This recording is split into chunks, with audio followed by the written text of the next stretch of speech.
questa importanza di questo canale è andata sempre più aumentando e si è vista la necessità di collegare questo canale Battaglia con un'altra via d'acqua che stava più bassa rispetto alla campagna, che porta alla laguna direttamente, alla laguna di Venezia, il canale Vigenzone si chiama, quello canale di sotto. Per poter effettuare questo collegamento è stata costruita questa conca di navigazione dove le barche entrano, poi abbassando l'acqua escono nel canale di sotto e trasportano tutte le merci alla laguna, ma non solo trachite allora, perché a Battaglia per esempio c'è la famosa cascata l'Arco di Mezzo, che è la comunicazione fra il canale Battaglia e il canale Vigenzone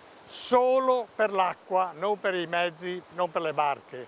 Sfruttando questa cascata d'acqua sono sorti i mulini dove si macinava il grano turco, e la farina veniva portata alla Repubblica di Venezia. A Battaglia nel 1928 c'erano 65 barconi e tutti venivano a Battaglia a caricare le pietre dei Colli Ugani, e tutti i selciati di Venezia sono stati forniti dalle pietre dei Colli Uganei.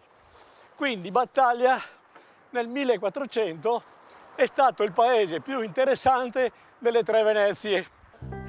Io come barcaiolo posso dire che la navigazione interna era un'arte meravigliosa e noi trasportavamo con le nostre barche da 200 tonnellate, trasportavamo a vela col traino dei cavalli e con la corrente e con le nostre spalle. Per risparmiare i soldi del cavallo anche i barcari scendevano a terra sull'alzaia dell'argine e trainavano le barche. Anche se era un mestiere duro, per noi non era fatica. Oggi se avessimo delle chiatte da 1500 tonnellate, eliminiamo dalla strada 300 camion che hanno inquinato la Valle Padana, che è la valle più inquinata del mondo. Che a Battaglia è stato fatto un museo della navigazione interna è perché io ho molto sofferto ad abbandonare il mio lavoro.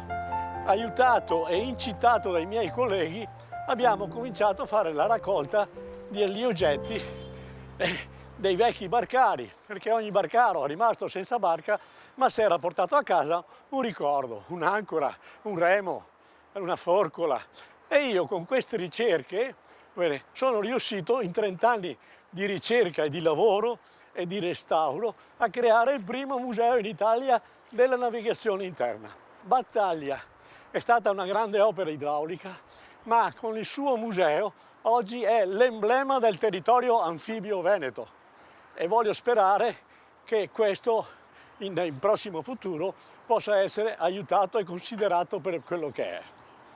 È un museo straordinario perché questo museo lo poteva fare solo un altro barcaiolo come me, perché io nel museo ho tutte le attrezzature della barca, cioè le corde, i bozzelli, i paranchi, ci sono i remi, ci sono le ancore, insomma ci sono oltre 1000 pezzi della vita di bordo.